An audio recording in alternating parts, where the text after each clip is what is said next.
Hey, what's going on, everybody? I'd like to thank you all for tuning in to the show. As always, I got my crew with me, Darnell and Tyler. I'm Trey, and we're coming your way with the 88th edition of the Don't Kill the Messengers podcast. First thing we're about to get into for this week is we're about to touch on some NBA. This season is still super early. Still got a lot of basketball to be played in it. But guys, just what are your thoughts on the season so far? I feel like it's going to be another newsworthy season. New faces that are quickly becoming stars. I mean, you got everybody's eyes on Lonzo Ball. You got Ben Simmons, the star people thought he was going to be in college coming in. He already seems to be in that LeBron/Magic type build with his play. And yeah, I think he posted up like a Grant Hill. I forgot the stat, but it's like the first player since Grant Hill to get like what was it? Like 15 and like 15 and 5 in his debut or something like that. Yeah, then he was a triple double and like was the fourth youngest player to do it or something like that. So yeah, I'll look it up. Yeah. Go ahead. I mean, we have that now. And we also have just, newsworthy things happening, like with the Eric Bledsoe situation in Phoenix and coming to LeBron. I just think it's going to be just like we talked about this all through the summer. The NBA was newsworthy, which is already a plus for them in itself, but the season is starting to play out to where it's going to be interesting already. It's kind of interesting, man. This year for the NBA, they extended the season a little bit in length by having it start like a week or so earlier to help with like the back-to-back games for players, so be less, for them to be chance to get more rest and prevent injuries and stuff. But so far, we had the Gordon Hayward injury. I think CP3 is still out. Kawhi, I don't think he's played a game yet. So we, season just began, we're already missing out on some talented guys not being out on the court. So, well, and to be fair, one person that nobody's really talking about is the number one pick, Markelle Fultz. Like, he's coming down with it. Well, and to be fair, we're not talking about him, but still, I mean, he's being overshadowed big time by a lot of drafted players, even to be healthy. Like, did you see that? Did you see that free throw from last night? Where man, I looked like Charles Barkley's golf swing.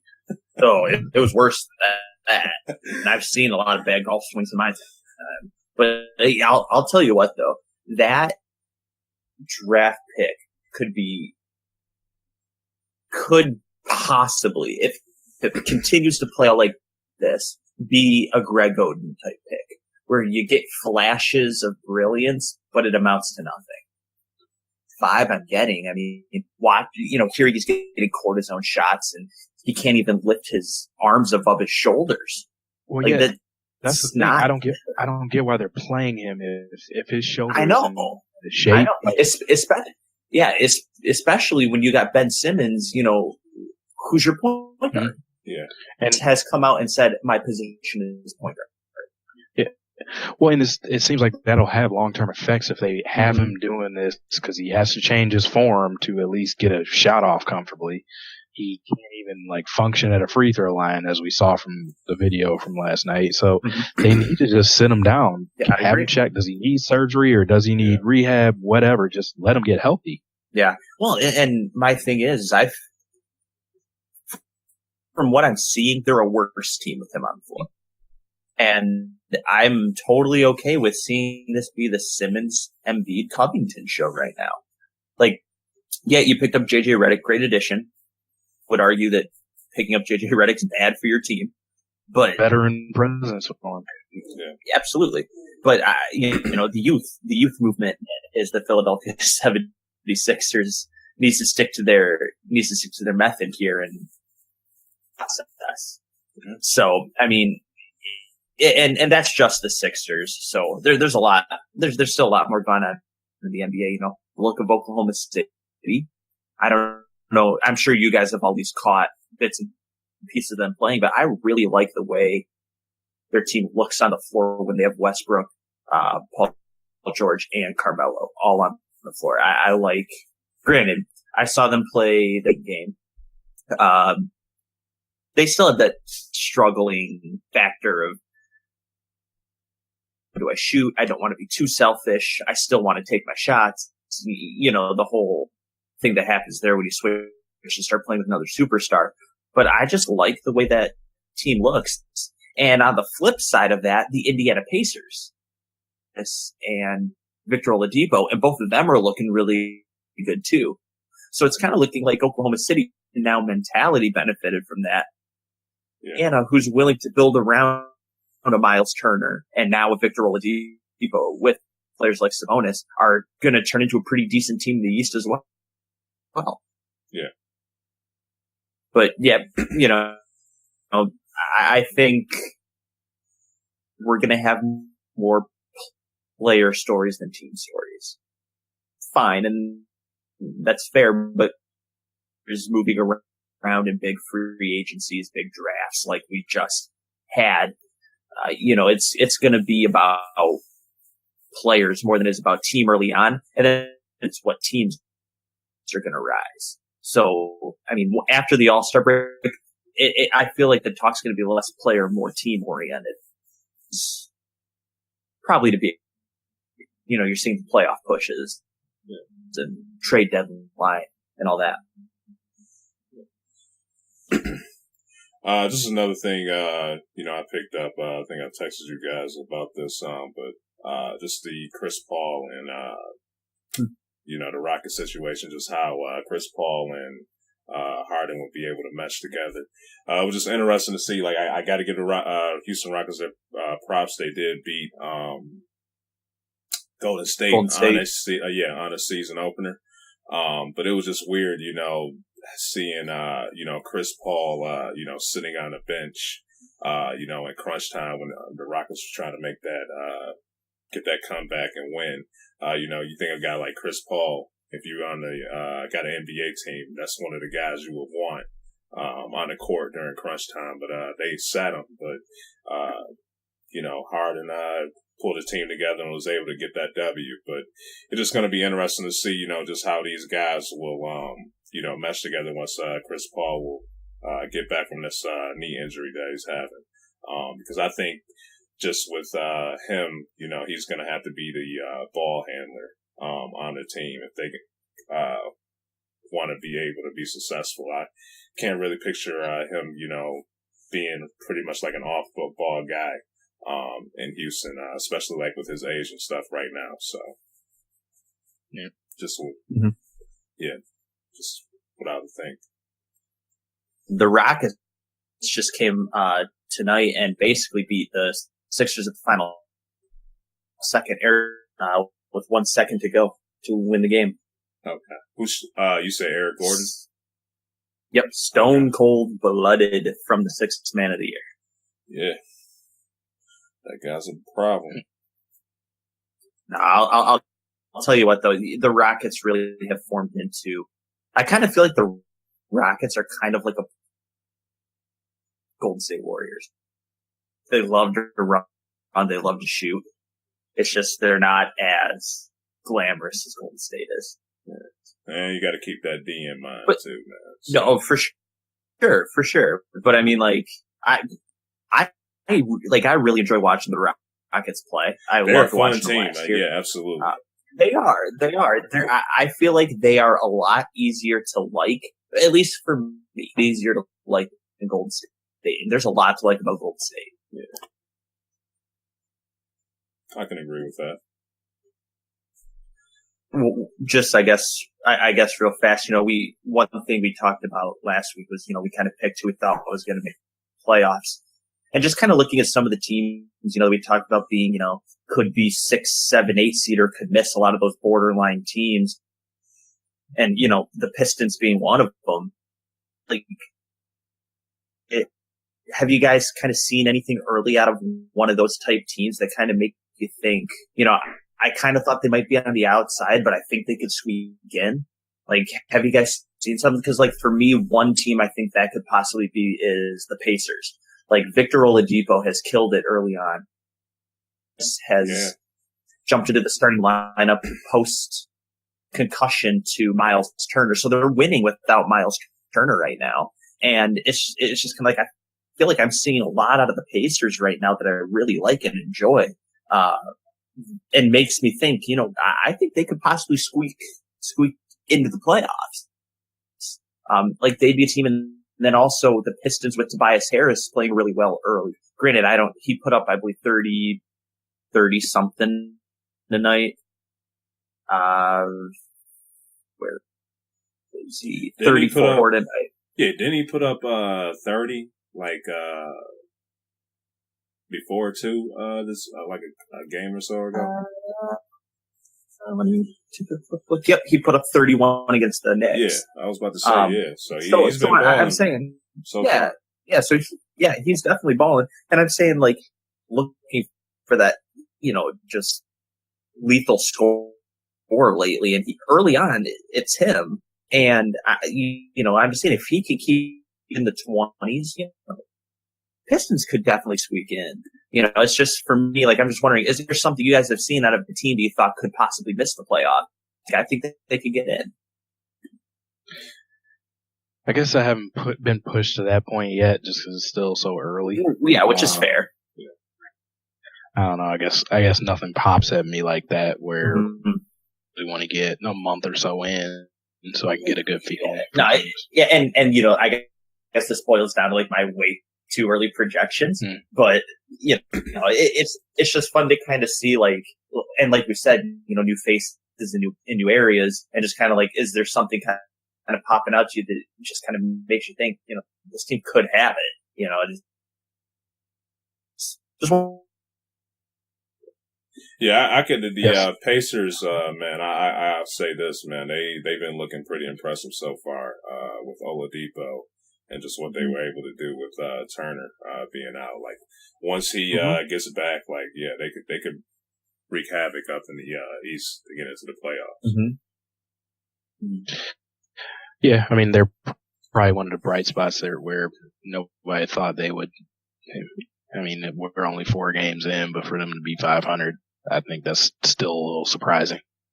Yeah, because I think a lot of people saw them as, no, I'm not saying a tank situation, but I definitely think a lot of people would have seen them to be that, toward the bottom of the East, really struggle, let Oladipo kind of find what it means to lead a team.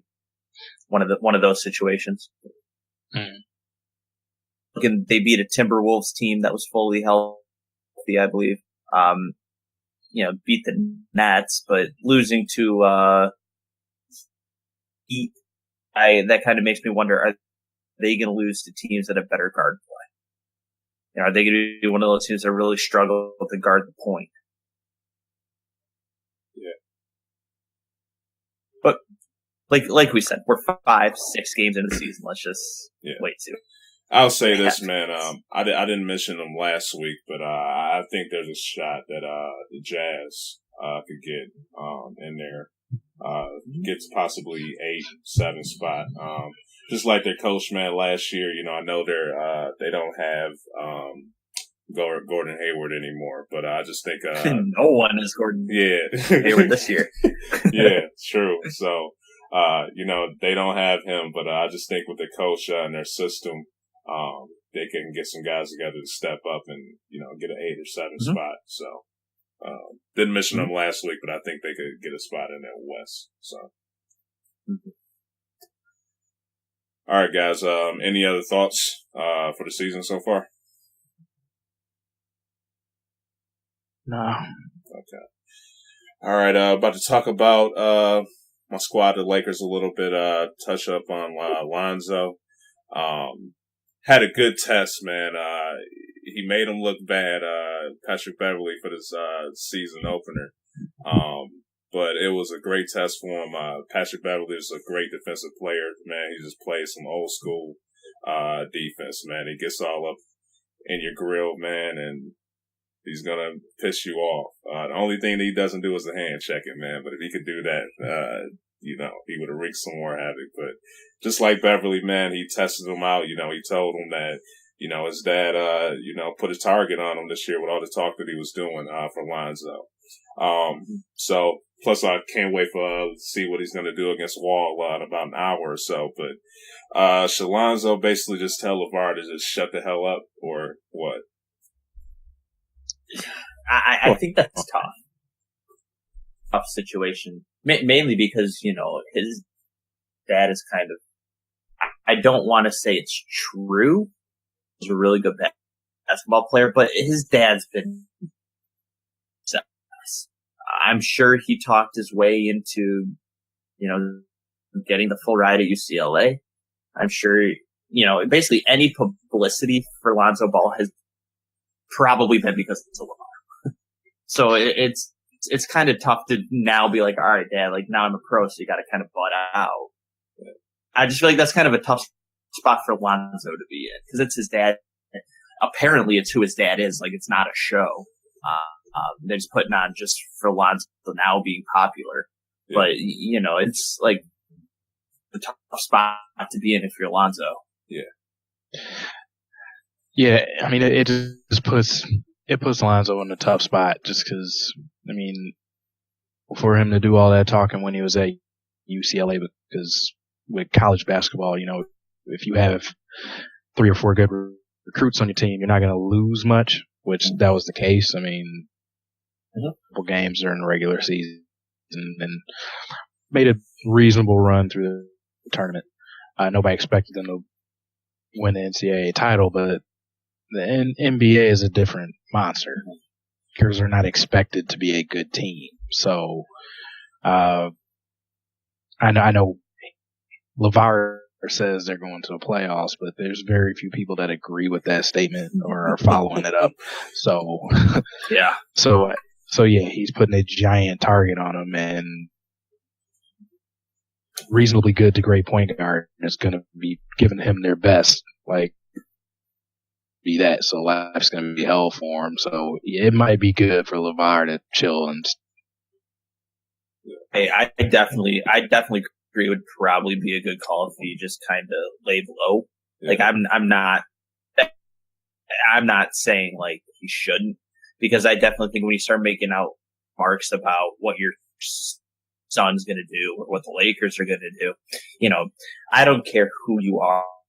You could be, the biggest center in the Western Conference, and you see Lonzo coming down the middle in an open lane, you slide over on help D and put a body into it. You're not going to feel bad about it. Yeah. I mean, the way you're going to granted, you're never going to shut Lavar up. He's with an injury, and Lavar would still be talking. So in reality, shutting down Lonzo is not going to do anything. Patrick Beverly shut down Lonzo, and he comes out saying, well, just see if you ever talk to Patrick Beverly ever again. He will always have something to say, win or lose, good or bad. Yeah. Excuse, there's always, and we saw that at UCLA. Well, it's when it went bad, and it was nothing but look at him when it was good. Yeah, it's like, it's like the saying my mom would always say to me, like, that don't let your mouth write checks that your ass can't cash. But in this situation, Lavar has an infinite amount of checks, but it's on SCs. And, if he doesn't cash it, i.e. Patrick Beverly, writing another one to go bounce on the next day. Or so, that's just Lonzo or Lavar has full reign to just keep talking because he doesn't have to back any of this stuff up. His son has to back it up. So he will forever come out looking good. And the players that are going at Lonzo to get at Lavar, you're not going to win. Yep. So just, vicious circle. I feel bad for Lonzo because he's the one that's stuck in the middle of it. He's going to get everybody's best shot, and his dad is not going to be quiet because, it might be smarter for him to fall back and be quiet, but it's not going to happen. Yeah, for sure. All right, guys. Another thing we're about to touch on is Bledsoe for the Phoenix Suns. Man, he got on Twitter and basically just told the world, hey, I did not want to be here. And he was at a hair salon. All right, hair salon. That is the story. He was at a hair salon with his wife. Yeah, he was at a hair salon. I heard it was with his daughter. I don't know. Oh, was it his daughter? Okay, that's what I heard. Okay. Who knows what the story is anymore? Well, either way, the coach got fired, and they working at or Watson got fired because they were losing by 40 points. That was embarrassing, man. Let's be real there. He didn't, him getting fired has nothing to do with Eric Bledsoe.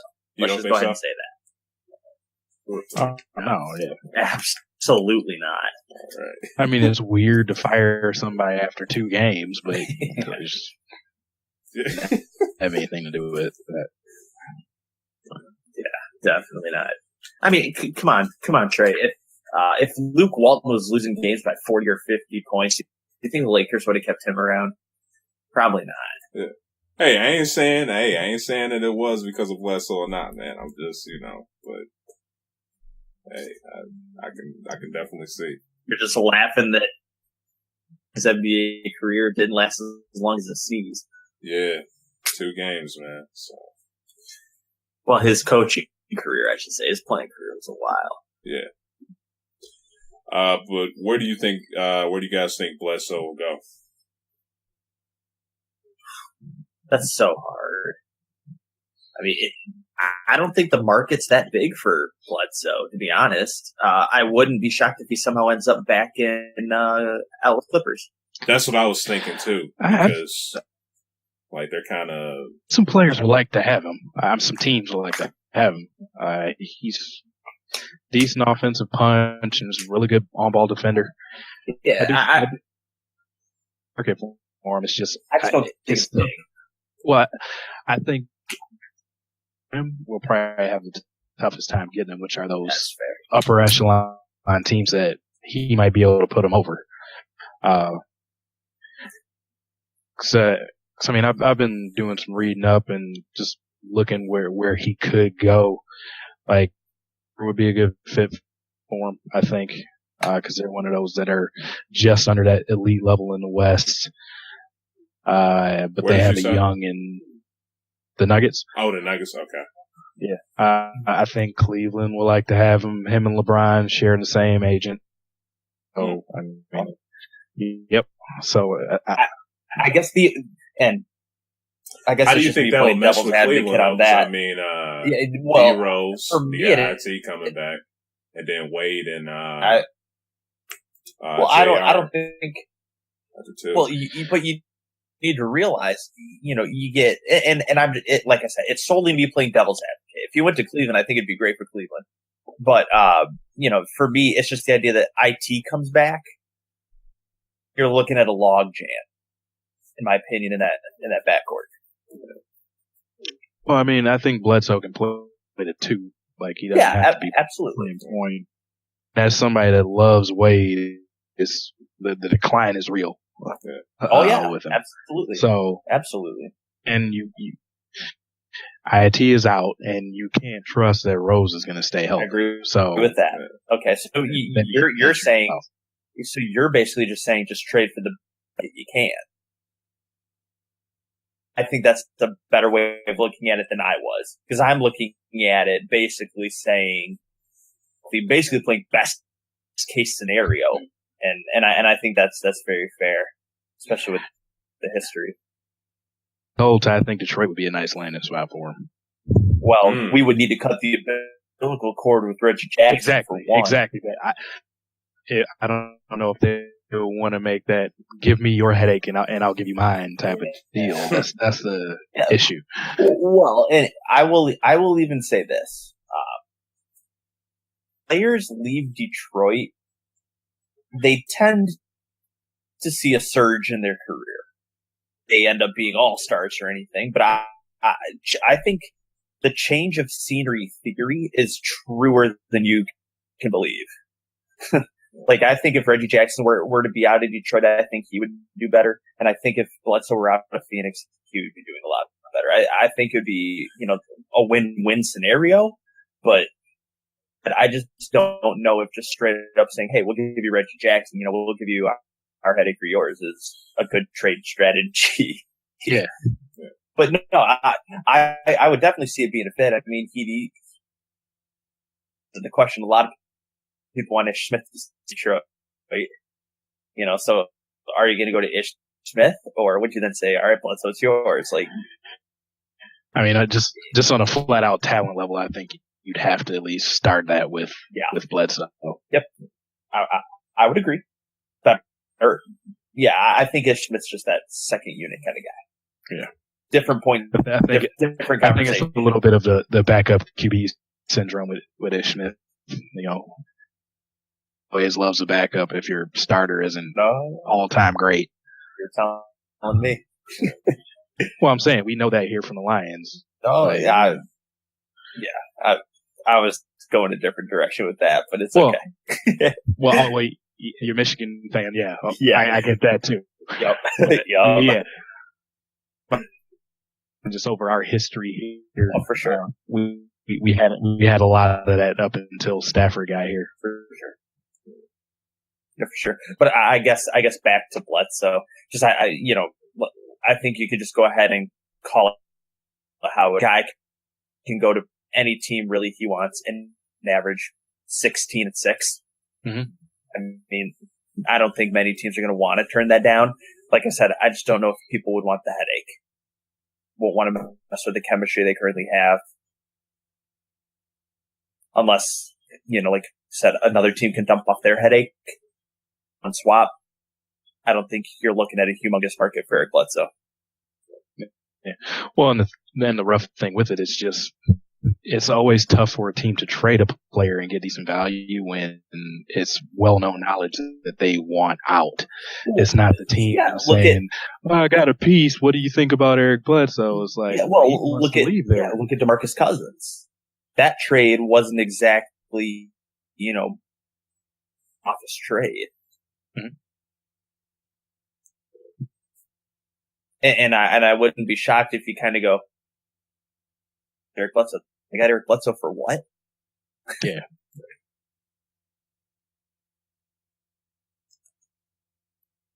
All right, guys. Up next, we're about to get into Darnell's guy, Dwayne Wade. He decided to tell his coach Lou that he wanted to come off the bench. Basically, was very shocked with his performance so far this year. I think he's only averaging 6 points. But yeah, plus with the whole situation with J.R. Smith, he was pretty disappointed that he was coming off the bench in the first place. But just what are your thoughts on Wade deciding to come off the bench? I mean, without getting into the conspiracy that's going on, was it actually his decision? Did LeBron force the hand on it or whatnot? It's probably something that works better for Cleveland. Wade has never been a sharpshooter, and over the last few years with this Cleveland team, they've been built around a lot of threes, honestly, outside of LeBron doing what he does. Wade doesn't fit that. He fits more the mold of all to be a ball handler, and he can go to the lane or he can go down to the post and kick out if he's drawn the double.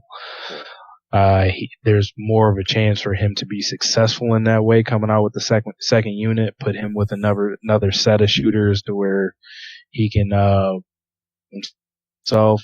Maybe that can cause a little bit of a rejuvenation for him, but off of LeBron, as LeBron is basically their primary ball handler now.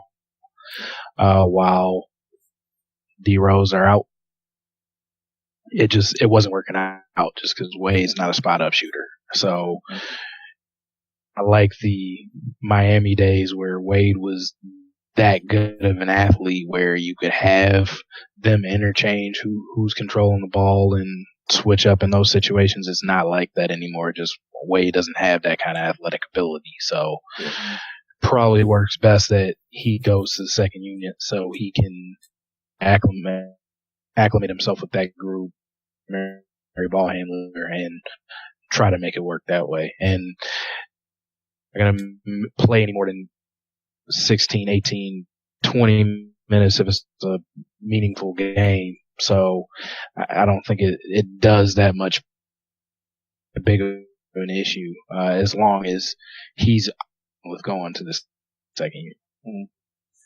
Yeah. Go ahead. No, you go ahead. I would say if you're adding to that, go ahead. Well, I was just about to say, I think I got a question, but I'll ask after you. But I was just about to say, I think that this could be beneficial for the Cavs.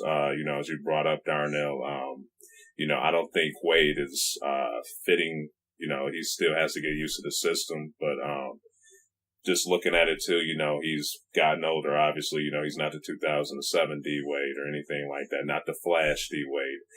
But he could be they give him enough, decent amount of minutes, out there so they can preserve him possibly for the playoffs and whatnot.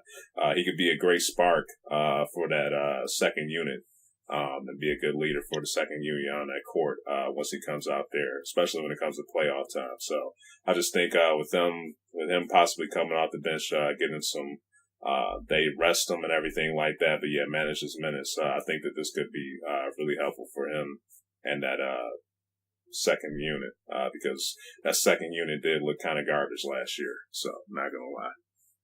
Yeah. And, without basically saying it, you guys said, Dwayne Wade's many knee issues away from being the old D Wade. So, I mean, I think everybody's admitting now, like, Dwayne Wade is old. The older guys in the league now. Maybe not by age, but definitely by wear and tear on the body. I think going to the second unit is really good. I think we all agree with this. And the one unique thing I think teams like Cleveland can do with a second unit is they can throw a second unit on the floor without it really being their second unit. They'll have LeBron and Kevin Love on the floor, and it's their second unit. So, just because on the floor or Love's on the floor doesn't mean it's still their first unit. So you can still have all the star power out on the floor, at least by name recognition, but you can definitely have Love, LeBron on the floor and it be their second unit. Yeah. I think it still allows different, offensive sets. It allows them to match up a little different defensively. I think this will help with team chemistry because I don't think J.R. Smith was really flying with being demoted. I think he was pretty clear about that. He did not like the idea of being on the second unit. So I think, even though he loves to throw up his shots, that first unit's where he belongs.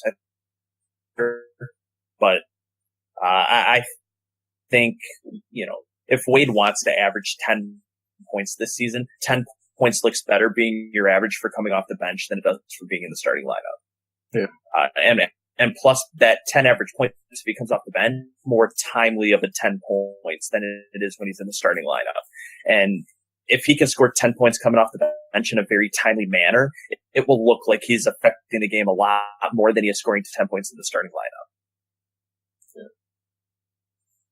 Yeah, what I was about to ask you guys, last season, he was able to put up 22, and he's he came to Cleveland, and he's, looked at it, I think he's averaging 11 now. But, just looking at it, like, do y'all think that it's just, that big of a decline? Because I was looking at, he's 36 years old now, so yeah, he's, he's not young anymore, or do you think it's just he has to get, a little bit more used to, the Cleveland system and whatnot? Well, I mean, he's been showing decline over the last couple of years, and just being that he can't play a full season. They've had to at least give him nights off, or he's actually been injured. He's been trying to go get experimental treatments and whatnot on his knee and doing all kinds of, but it's just the explosion is not there from him anymore. He's always been a player that was super athletic, and he played a forward type of a style. Like it, and now we're starting to see effects of it. He first off the dribble, and he can't fall back on his jump shot on that because he was never like the sharpshooter. He was efficient because he did a lot of his finishing around the rim, from slashing and getting those 5 to 10 foot jumpers, but it's not as easy for him to get that shot off anymore. So, I mean, it's just for the style of player that he is, yes, he's on the decline. Yeah, I mean, there's not much more I can really add to that. I think it's just we're starting to visually see the effects of a full career wear and tear on the body. I don't know whether or not it's fair to say this, but maybe that's an effect of being in college for more than 1 year these days. Yeah. You know, when you play a full college career and then you go play a full pro career, you tend to wear out a little bit sooner. But yeah, I mean, it sucks to see a player like Dwayne Wade start to decrease. He's a likable guy. Had a very enjoyable career. I still think he has more to give. I still think he's finding his place on this team. And maybe his place is sixth man on this team. I think he could thrive in a position like that. You know, first or second guy off the bench, depending on, foul situations and things like that. I think he has a lot to give this team this year. I think to, figure out his role and act like he still deserves to be in the league.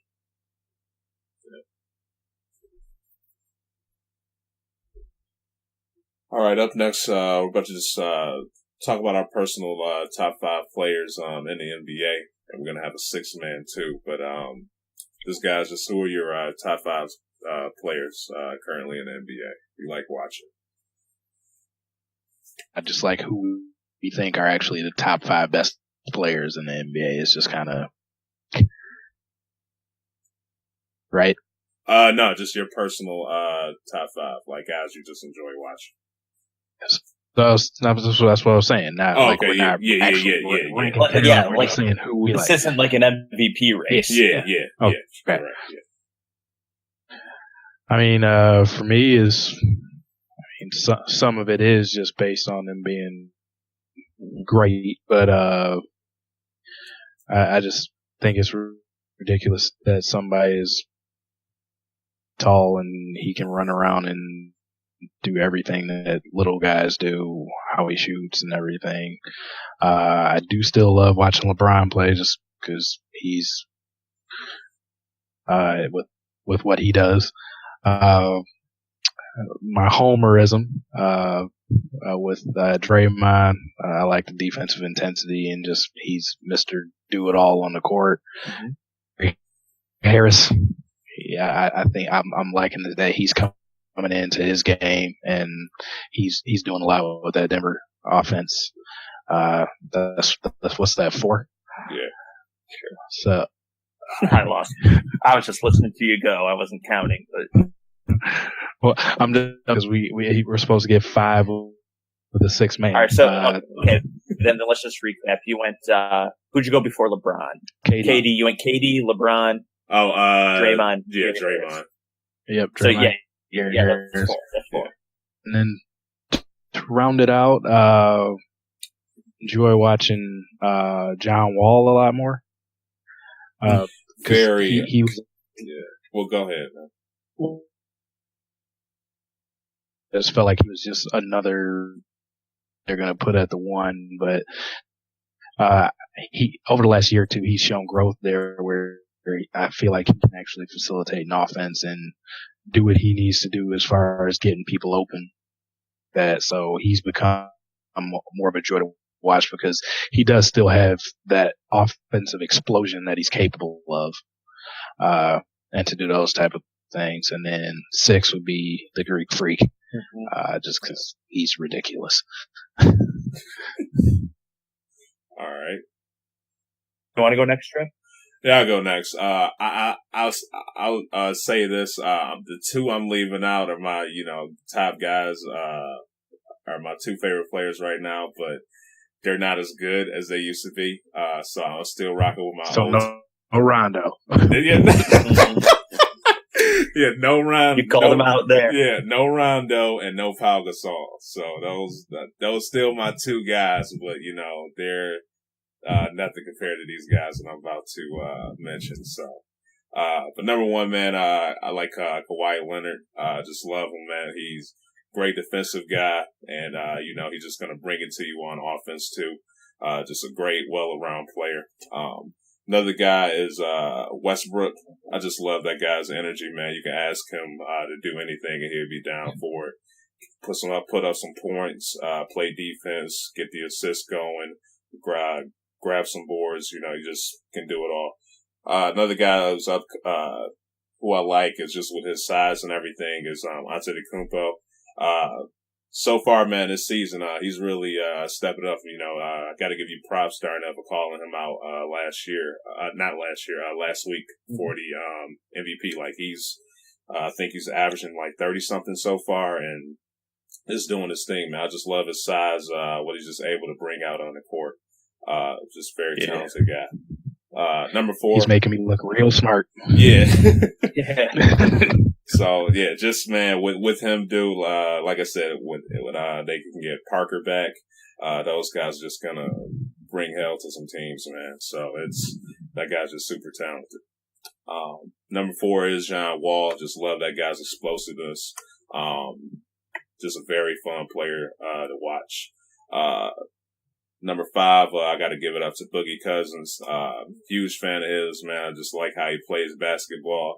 I like to give my guys with a little attitude too, man. So, Boogie, he's, he keeps it G, as people would say, man. He not scared of anything, man. He kind of keeps it rated R, but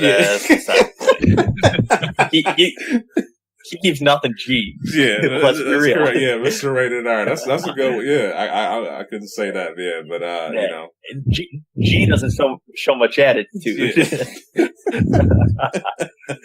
Yeah, so like you said, man, he can bring it. He'll cuss you out, whatever, man. I like him. And 6, man, I'm putting LeBron. LeBron's never really been a guy that I knew he was one of the greatest to ever play the game, man. But just watching him these last couple of years, man, he's just the work that he puts in, just how he's just been able to carry his teams to the finals. Basically, 8 years in a row now, I believe, and just that guy's hard work and just dedication. What he does off the court as well. Just a huge fan of his now too. So. Kobe retiring for you to finally like him, huh? Yeah. But I love it. Trey asks 5 players you enjoy watching this year, and then his first player hasn't even played a game yet. True. Of course, typical Trey. Only because it'll be one of our common denominators. Nominators. I'll start with those. LeBron. He's LeBron. Can't say enough about him. Can do it all. The Greek Freak's showing he can do it all as well. Don't think he's recorded a triple-double yet this year, but he'll notch a few. But he's scoring over 30 a game. I think he's averaging something like 36 and 7 or something like that. Like what he's doing is ridiculous right now, and it's impressive. And a lot of people are starting to realize who he is. So I don't think a lot of people are shocked that this is what he's doing. He was real strong last year. And I just think that he's gaining the respect. Another guy that I have. He's averaging 36.8, 10.8, and 5.2 assists. So, but I didn't know he was averaging 10 boards. I didn't know that. Yeah, I thought he was averaging 7 boards or something like that. Okay, yeah. Another player. I'm actually going to go with another European, but Kristaps Porzingis. I feel like every time I watch him, he's doing something that's like, I don't want to say blowing me away because it's like I've never seen it before, but I just continue to see him growing in a very way. Yeah. I feel like he's definitely going to own that Knicks team. They just need to bring in the help for him. Yeah. I really like watching Kristaps Porzingis play. Very enjoyable, and I think a lot of that has to do with the fact that he was such a mystery when he was drafted that not many people knew what we were going to get, and we're seeing a player really blossom. I really like watching Kristaps Porzingis play. Just the range he has at 7 feet that's becoming a little more common these days. Showing range at bigger heights. That's 3 for me. So another one we all mentioned, John Wall. That dude is a lightning bolt. If someone should be nicknamed the Flash, it's him. It's up and down the floor faster than anybody in the league. Yeah. And by far the fastest player with the ball. I know. And for someone who averages 23, 24 games, still dishes the ball and unselfishly. If I were starting a team with a point guard, it would be John Wall right now. Just super impressive. Enjoyable to watch. He doesn't do anything that totally blows you away. He just gets you know what I mean? Done. He gets the job done, puts his nose to the grindstone, and gets to work.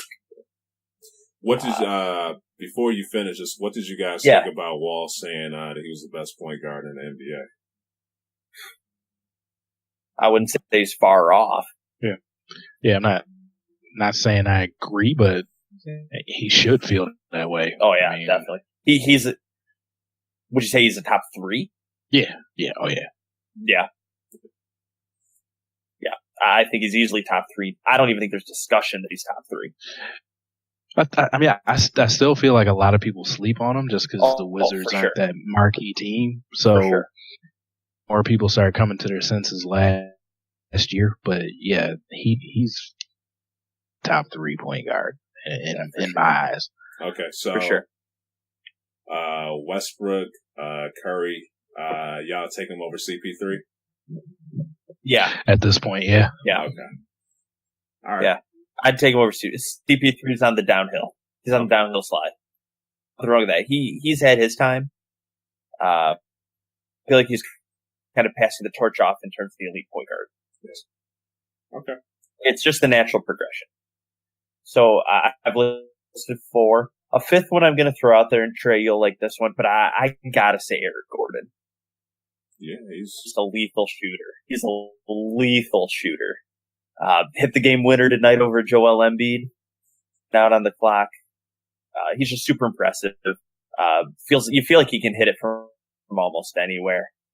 But I mean, it's not just that he scores. He still gets his fair share of assists. He's a vital piece to that Rockets team. He was last year. I really like watching the Rockets play, which helps me see Eric Gordon. So, 5th. And then in terms of my 6th, I still don't know what he's going to pan out to be, but I do like watching Lonzo. I just feel like there's something different about him. And you can say I'm buying into the hype. I'm okay with buying. I bought into the Leonard Fournette hype. Shown to be the real deal. Yeah. But I think just something about watching Lonzo, you just kind of feel different than you do with most rookies. I don't know if it is the hype. I don't know if it's Lavar. I really don't. I can't pinpoint what it exactly is. But that night he went off. You just kind of feel he has more of this. Yeah. I'm just super excited to see what he can turn into. I've been a believer in him. I liked what he had at UCLA, but I think he can keep it up. I'm not saying he's going to come out and do 29, 11, and 9 most nights, but I think we can get to a point where we're comfortable seeing Lonzo Ball have a Rookie of the Year type season. Yeah, and I think he will quickly rise as someone that a lot of people start to buy into. I wouldn't be granted. We're going to see what he's made of, but I wouldn't be surprised if he still comes out with a pretty nice stat line. Okay. That's respectable. So Lonzo would be my 6. And that's more of I will admit, that is a little bit more of my hype pick, but it's also just not too many players in the NBA make me turn the TV on right now.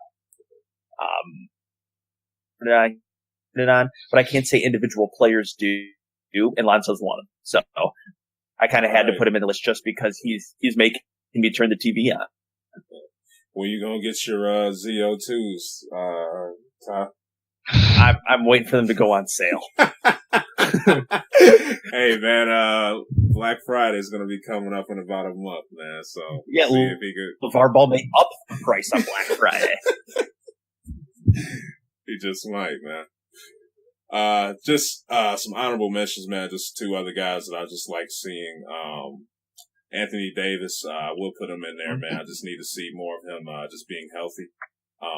But you know, that guy, he's another guy that just goes out there, has great defense, that can score, grab those boards, just do it all. But another one is James Harden. Very talented player, man. Clutch. You know, can go out there and just light up the team. But just his defense, man. If that guy had us actually focus on D, and then with that offense too, just be absolutely unstoppable, man. But just those two, those are some other guys that I just like to see too. But you know, with the whole injuries and defense stuff, shows the other guys open. All right, guys. Anything else you would like to add for NBA before we move on? No. Okay. Up next, we're about to go right to some NCAA football. Just to start off, I'm going to talk about you guys' squads. Just what are your thoughts on their performances last week? Should I start? Do you start, Darnell? Do it, man. Do you want to rip off the Band-Aid or? No. Well, it's not even. But I wouldn't. I guess I'll go ahead and start, and I wouldn't even ripping off the Band-Aid because I called it. I said close game at the half, blowout in the second half. So it didn't hurt that bad because I saw it coming a mile away,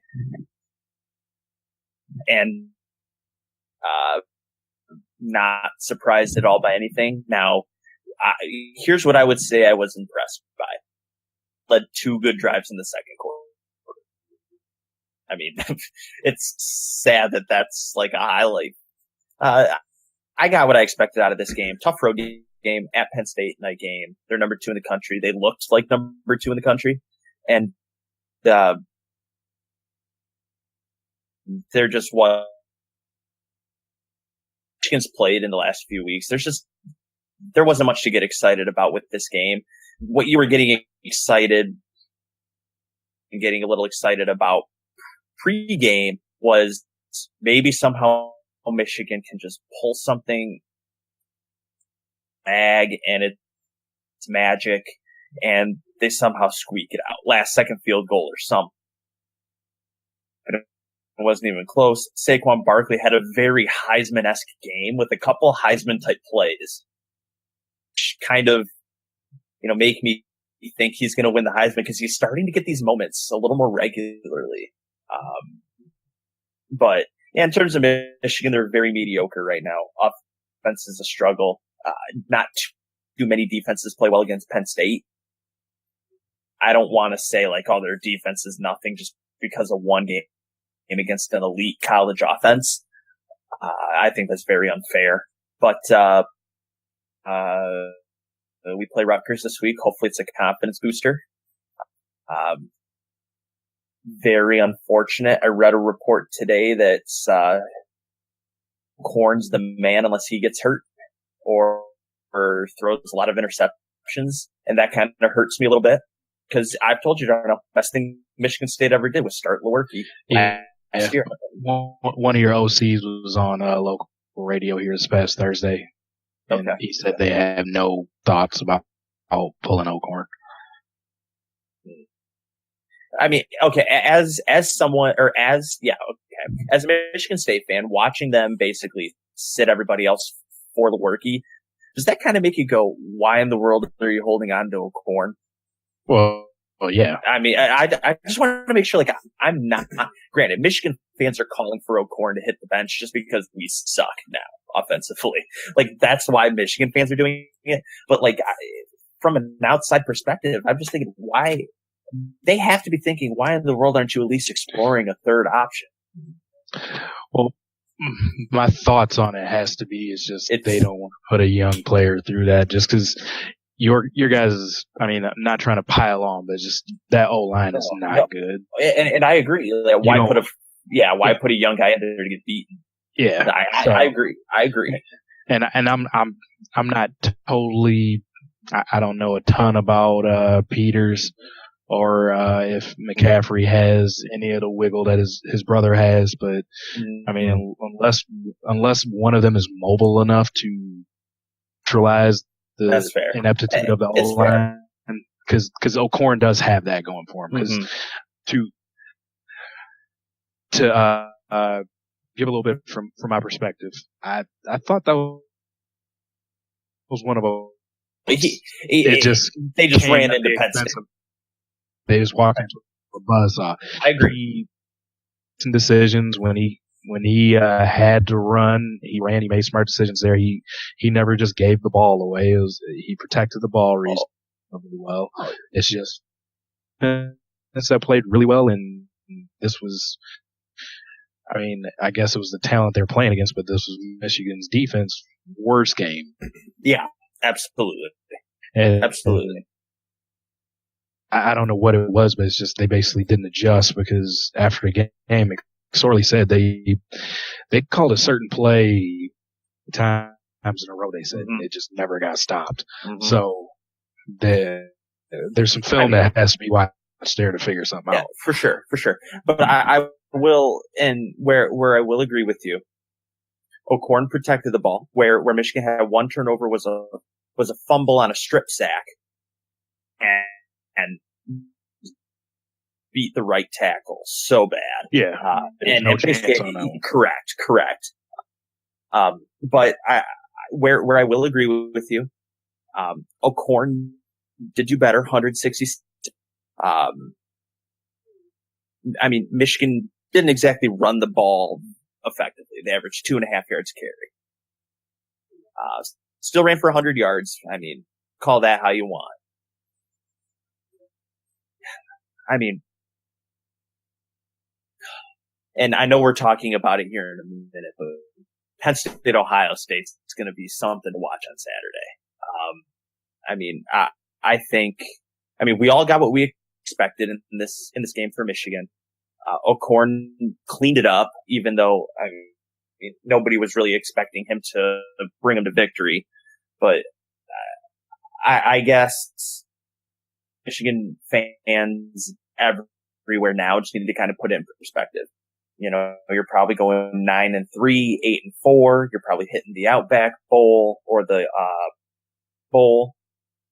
Granted, I'd like to do a little better than the Buffalo Wild Wings Bowl, but at least if you're in the Buffalo Wild Wings Bowl, your primetime game, you're the only one on.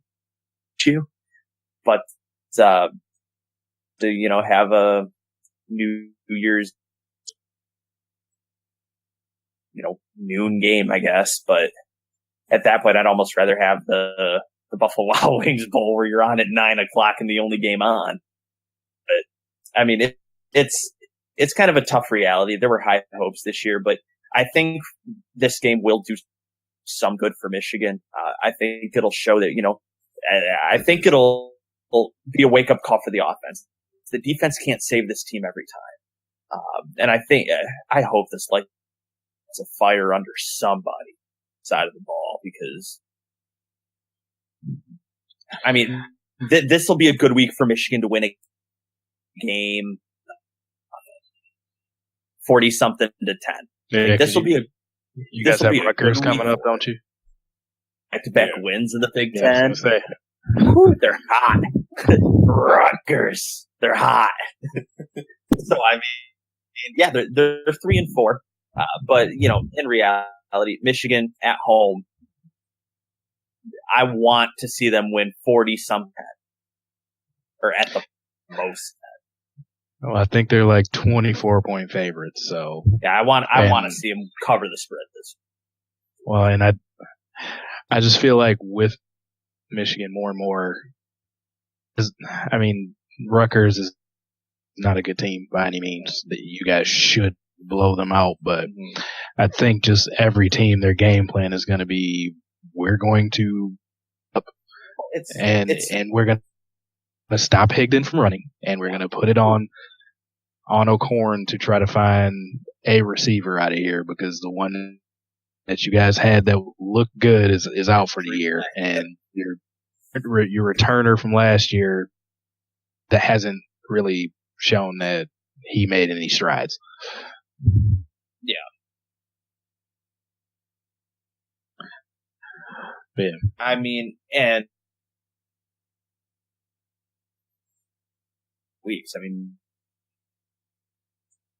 Force did it. Misdirection and mobility struggles. Why?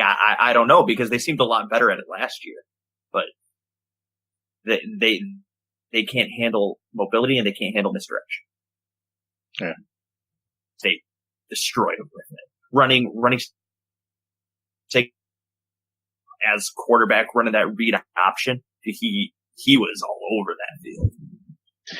Yep, they definitely saw some with that one early. Oh yeah. Yeah, for sure. All right, well, I'll switch up now so we can stop rubbing it in on you, Ty. They deserve it. They deserve it. With ours, I mean, it wasn't the most fun game to watch. Of course, it was struggle up until the last 8 minutes of the game. It was a field goal fest, field goal / punt fest. But they took care of business. They covered the spread, so can't complain too much. But I think we're getting to the point now where I need to see a little bit more out of Lewerke. There's been two games now where it seems like the running game has picked it up and his track. And to Lewerke's credit, he made the throws that counted. He threw a touchdown pass and pounds to put us ahead with that. Let's go ahead, touch head, but and to the point in the season where we need that offense to click on all cylinders, because in the situation that Ty was just talking about with Michigan, where we're dependent on the defense to save us every game, which the defense has been playing out of their mind for Michigan State. Short field, they held Indiana to a field goal, and they didn't let them in the end zone, which is all you can ask for, even with a NFL receiver on that team. And Cobbs Jr., the secondary played well. Joe Bacci is just, that's about all I can say about him as a sophomore. But the offense needs to start working on some things. I don't know why it took so long to try to get Felton Davis involved. They definitely, some freshman receivers that look like they are ready to take on a big role in White and Hunter Eisen. You know, it's a win that they should have won. They pulled it out at the end. I wish they would have had the whole time. So I'll wait till the end of the fourth quarter. Young team. We got Northwestern next week, which is still a little nerve-wracking for me. They're not a great team, but for some reason Northwestern always is a pain in the ass to play. Scrappy. So we'll see how that goes. We'll see what kind of growth they have there, but good win. They're bowl eligible after last season. Just awful. So they've already doubled their win total. Defense looks legit. Looks like they're back to being what our team's based off of, running the football and scrimmage on both sides. O-line seems to be gelling. We just need the passing game to come along faster now. And to a point, though, with Michigan State, I kind of feel like the passing game doesn't seem like it's in full swing because a part of me just feels like some of like this. Don't name it. Yeah, I feel like he's your only like legitimate option throwing the ball. Well, like other than that, I feel like it's either a lot of drops or Lewerke throwing a ball he maybe should be. Yeah, there have been some drops, but I'm just seeing through their games. Either like in that game, in that game against Indiana, freshman Cody White, 6 receptions for 120 yards. Right, receiving yards. I think that was against Notre Dame. I'm losing his name, but the converted running back that we have that plays receiver, he led one. So Lewerke actually he spreads the ball around, so there's not one person you can key in on. Yeah, I do think Phil Davis he should be the primary option because he's a big body that seems to do a good job at in getting it where it needs. I think the 2 freshmen in White and Hunter Rison, I think they both where they could be big time receivers because that last drive that they scored on, as in only 2 catches, but they were both first down catches, and he made heads up plays on both of them because he caught the ball before the sticks, but made moves to get. So there's things that I like when I look at, but it's just it has to be more consistent. Yeah, I actually was in Michigan this past weekend on the west side of the state. One of my old roommates, big Michigan State fan, and I told him, man, Joe Bocci's something. I was super impressed with him. All just kind of always seems to be around a big defense play. Whether it's forcing a turnover, creating a turnover, but like you said, Michigan State starting to find themselves back into having a solidified middle linebacker that's anchoring the defense. And that's when they play their best. Yep. I guess I feel bad because, there is another bull on the team, but he's taken over that role after, Max and Riley. So, he is dating the girl bullet that goes to Michigan State, so I guess that's close enough. Bullet by association. But yeah, being bowl eligible. 7 games into the season, 8 weeks in. Pretty nice. Again, to get bowl eligible this weekend. And then it's kind of like, all right, now it's just what bowl do we want to play for? Yeah. And that's what it is. But, for you in Michigan State, be comfortable this week because the 2 after that, of your seat.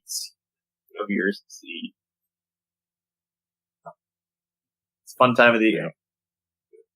Frustrating. All right, guys. What are your thoughts on this Penn State Ohio State game? Go. Oh, this game's going to be awesome. High-powered offense. Really, really good defenses. I think Penn State's defense is underrated. I think Ohio State's defense gets a lot of hype based on the talent this defense has produced as of late.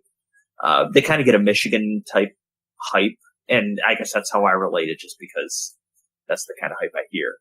But this game's going to be as advertised, especially after last year's game too. There'll be a lot of revenge on the minds of Ohio State fans and the Ohio State players. But Franklin and Meyer are not going to lay down for us. And this game's going to be full gas pedal for both teams, and I'm super excited. Yeah, this is going to be a huge one just because, both of these teams have playoff aspirations, and, Ohio State, they can't afford this one. You're right.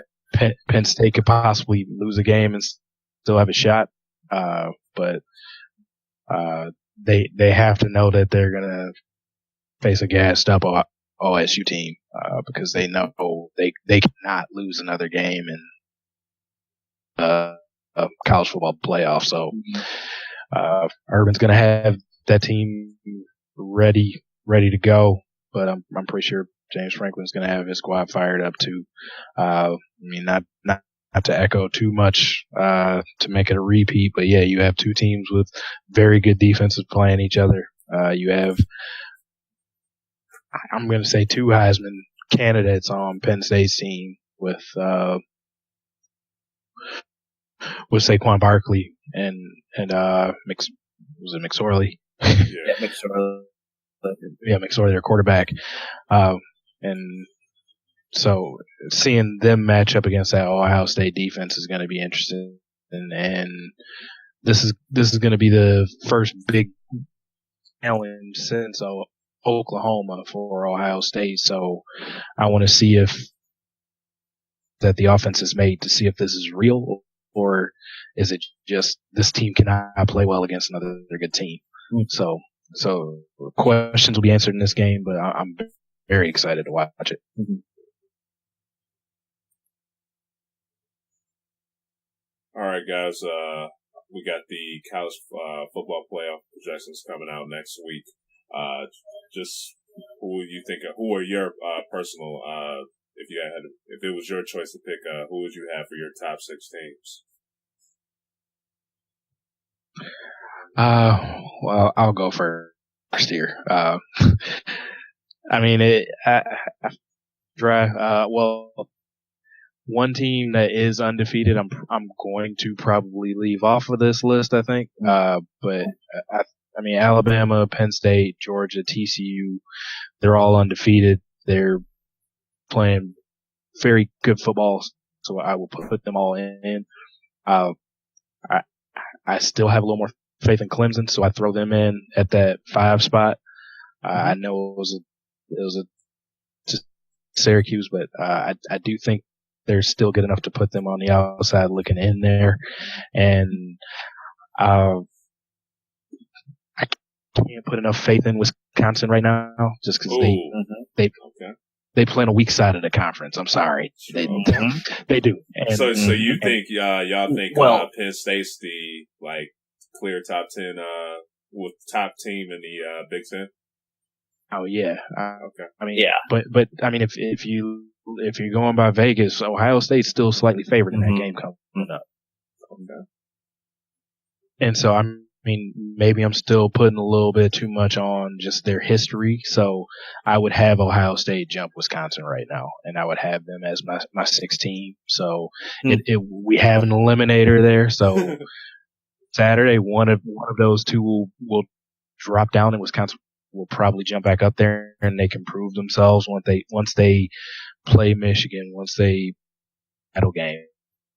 And real quick, and I'll jump in there. I haven't been super impressed with Wisconsin this year, even though they are undefeated. They have not played a ranked team. Michigan now being out of the top 25, they don't have that's tough to look past. Granted, not their fault that they're on the weak side of the Big Ten. Yeah, no, you play who's in front of you, and exactly. But you have to be looking at and once again, you make schedules 4-5 years in advance. At least you're out of conference, and someone has to be looking at this for Wisconsin, saying we need a little more. Well, and I mean, if you would have looked at this last year, 2 years ago, knowing that this year they would play, we got Michigan, they'll be a top 10 team. No, for sure. We got Iowa, they'll be a top 20 team. For sure. But no, I was not good this year, and Michigan's has their struggles. No, for sure. So now their schedule is coming off. Their offense isn't great. I do like Jonathan Taylor. He's very good freshman running back. But their pass game is also suspect. Oh yeah, you have to stop the run. You have to stop the run against them. So if you have a team that be strong, you have to be strong up front. Yeah. So if they play a team that can slow down their running attack, I'm not sure if Hornibrook can throw the team on his back and throw them into a win. Yeah. And even though likes how Michigan could potentially line up with Wisconsin. Oh, I agree. You guys are set up to play well against them. They're a traditional pro-style team. That's what you guys are built to play. They're a run-it-up the middle type of team, and that's where Michigan's comfortable defensively. So, yeah, for sure. I guess it's my turn to go with my 6. You know, we're just to clear it up. We're still assuming like season ends today. We're not putting conference championship games. Yeah. All right. Yeah. Okay. I'm gonna be just a touch different than you, Darnell, but I'm definitely going Alabama, Penn State, Georgia, TCU still wins against ranked West Virginia, the win against ranked Oklahoma State. That has to be enough. Iowa State is in the top 25 this week, and they play them, and I expect them to kind of take the doors off of Iowa State. But I'll have the same top 4 as you. My 5th will be Clemson. I mean, Clemson has wins against 13 Auburn, 14 Louisville, 12 Virginia Tech. Not too many teams can say they've beaten 3 ranked opponents this year. That's enough for me. But then my 6th is ways out of left field, but I'm going Notre Dame at 6. That's what I thought you had to be looking at there. Yep, I'm going Notre Dame at 6. That's nice. Michigan. And that's a good loss. Yep, absolutely. Michigan State's continuing to win. Good win. They blew the doors off of USC last week. That's a very impressive win that no one's going to turn away from. I put Notre Dame at 6. Also looking ahead. I understand if the season ended right now, I get all of that. But ranked NC State, ranked Miami, ranked Stanford. If they run the table, top 4. Like, a part of me doesn't want it to happen because I want to see the Big Ten absorb Notre Dame. But you can seriously, you could put Notre Dame in the Big Ten, put them on that west side. That'd just make the conference Big Ten a lot better. But I'm impressed with how Notre Dame has looked. They're not winning close games. They're winning pretty big, like 20 plus points a game. And they lost to Georgia by 1. Mm-hmm. So, I mean, granted, different Georgia team now, that game could play out different, but it's also a different Notre Dame team as well. Because now Notre Dame actually, they seem like a passing game now, which they didn't earlier in the year. So, I mean, I put them at 6, yes, based on their current resume, but also based on what's in front of them. And if they run the table, I don't see how they can't be it. Oh, if they run the table, they will make the playoff just because of how everything else will shake out. I mean, and I hate Notre Dame, but I mean, they have to be able to see that. I get it. So I have them as my 6 because 1 loss and they're done. Necessarily think with how many undefeated teams are in front of them, you can have them in front of any of the undefeateds. But I think the May for a 1-loss team, lost team in the country based on resume, or no, Clemson would be then Notre Dame. Yeah. But no, Clemson would be then Notre Dame. But just looking at what's left for both of those teams, I just think Notre Dame has a way better shot. So that's why I have, and that's why I have Notre Dame at 6, just based on what's in front of them and their potential going forward. I think Clemson's a better team than Notre Dame. Part of me just thinks like something about Notre Dame. I got a feeling.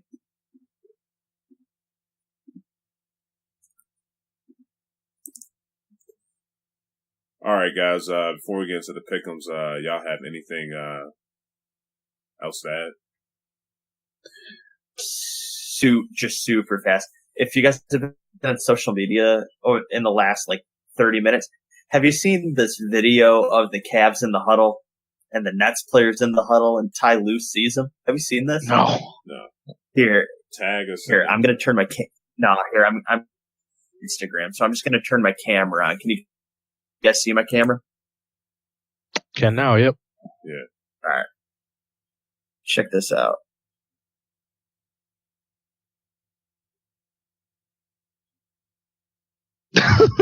Oh, man. That's hilarious. But like, look at Ty Lue's face. Yeah, man. Yeah, dude, that had me dying when I saw that. Sorry. All right. Other than that, there's nothing. All right. Get that around. It's good. That's a good video. Yeah. All right. We're about to start off with, let's get to the scores first. For NCAA, Ty and Darnell, they both are tied 28 for 47. Still head of the pack with 30 out of 47. Yeah. That lead's getting smaller. Yeah. NFL, me and Ty were tied 16 for 37. And Darnell, he's ahead 21 out of 37. Yeah, you were off. I never claimed to be an NFL, but only one game pick, right? So hey, I never claimed to be an NFL expert. Yeah. All right, guys. The first game we're about to get for college football is Mississippi State versus TAMU. Who y'all got? I got Texas A&M. I'm going the same. I like the turnaround that A&M has made since the rough start to the year. I'm going with them. Okay. Yep. Give me A&M. All three. Okay. After that, we have California versus Colorado.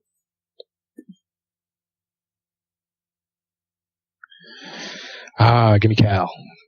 They seem to be hitting some strides for themselves too. All right, I got Cal as well. Who you rocking with, Ty? Yeah, give me Cal. I picked him before and it worked out, so give me Cal. Then we have Virginia versus Pittsburgh.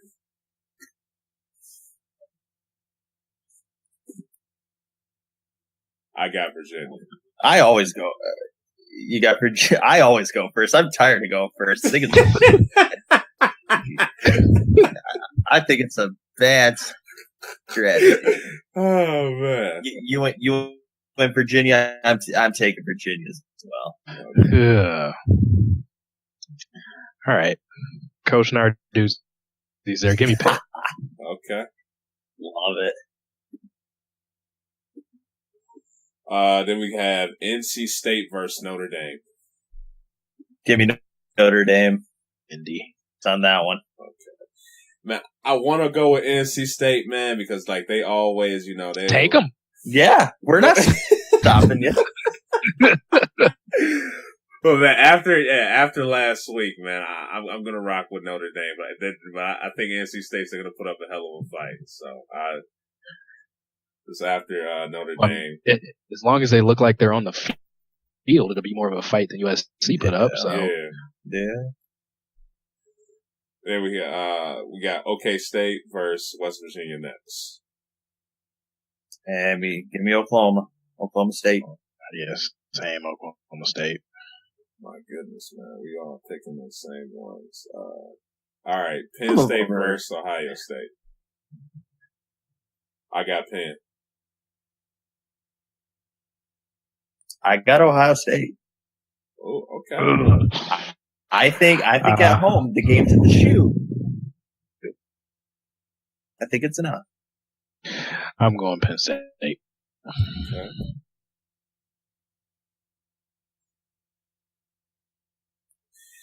Yeah, this is going to be interesting, man. I will say this about that game.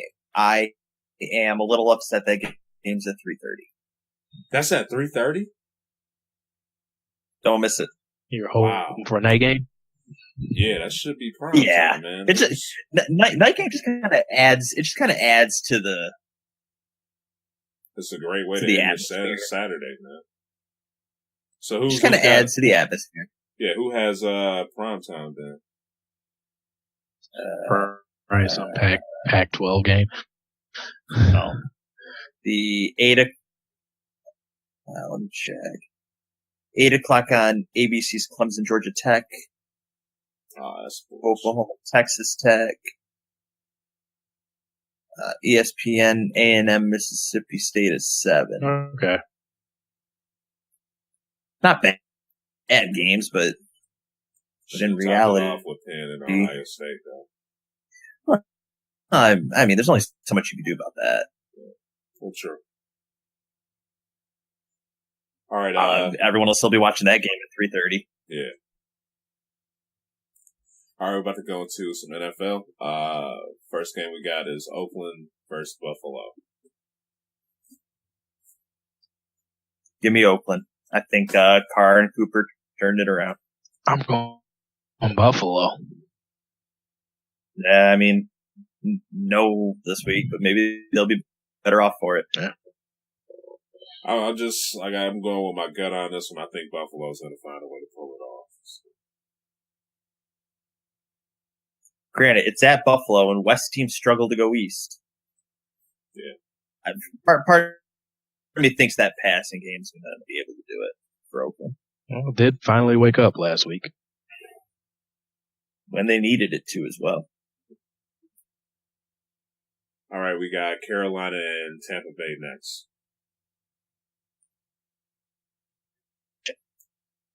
Give me Carolina. Yeah, give me Carolina as well.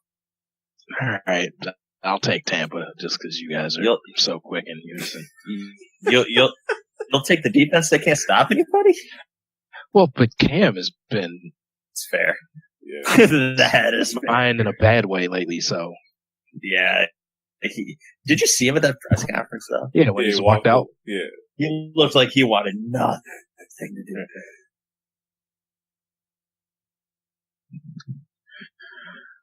Okay, Miami Two versus underachieving teams. Yeah. That's true. Miami and Baltimore next. Who y'all got? Baltimore. I'm rocking with Baltimore too. How about you, Ty? Can I pick neither team? a tie. I'm gonna pick a tie. Oh no. Jeez. Yeah. Give me Baltimore.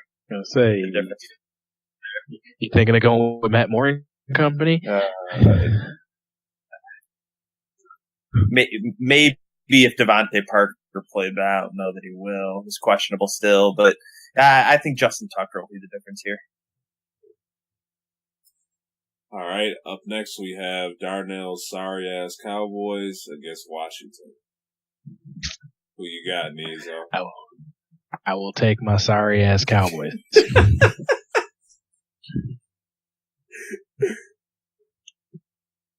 How about you, Ty? Who you got?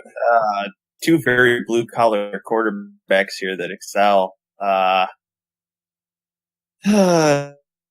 Zeke playing this week? Mm-hmm.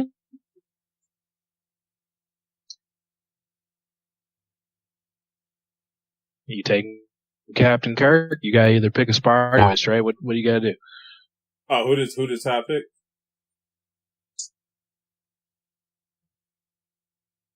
Ty, you there? I mean, he said he picked Dallas. Oh, he picked Dallas? Oh, okay. Yeah. The team. Teams he doesn't like anymore. Yeah, part of me wants to just pick Dallas just to see if I can get some bad luck on them this week, but I'm going to roll with Washington, man. So, give me Washington. Well, I was going to say, you either have to pick a Spartan quarterback or you have to pick Dallas. So, lose for you. All right, and to finish this off, we got Pittsburgh versus Detroit. At least the game's at Detroit. That sounds awesome. Yeah. At least it's in Detroit. Yeah. I really want to pick Detroit. So do it. For it, man. No. Manning up doing what was right, even when you don't want to do it. Honesty and courage. So I'm gonna pick Pittsburgh. All right. Yeah, I'm taking the Steelers. Okay. I bought into the hype.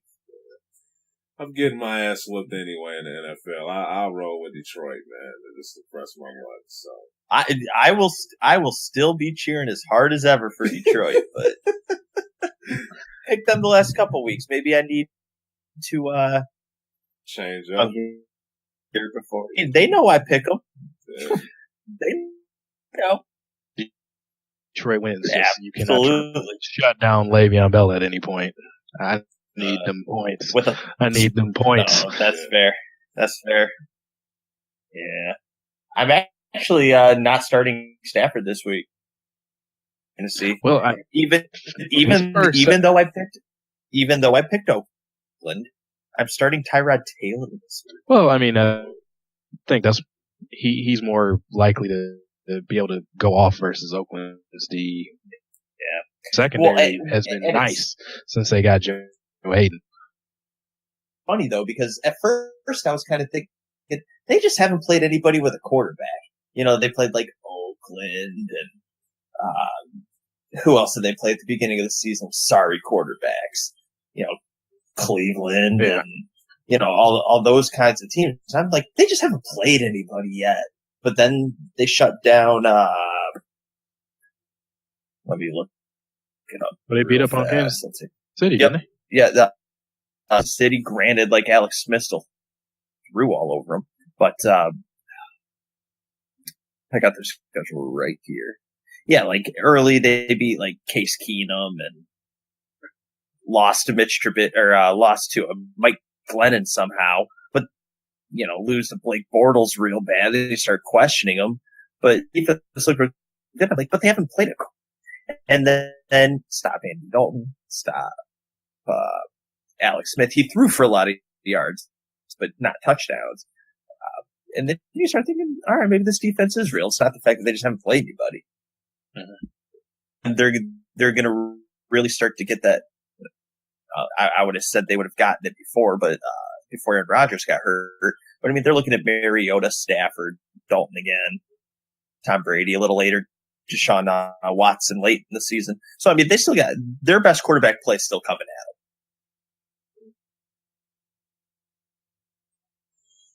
All right, guys. Anything else you'd like to add before we shut this down? No. All right, guys. As always, I appreciate y'all for tuning in to the show. Y'all can find this podcast on podcast.com, iTunes, Stitcher, YouTube, SoundCloud. Just hit us up in that search engine and we should pop up. Also, feel free to hit us up on Twitter at DKM_cast. Just be good to hear back from y'all. I know Darnell, he was getting hit up this week by some people up on Twitter, so it's fun seeing those exchanges. I was getting trolled this week. Yeah. Yeah. So, as always, like I said, I appreciate y'all, and we'll catch y'all on the next episode. Peace.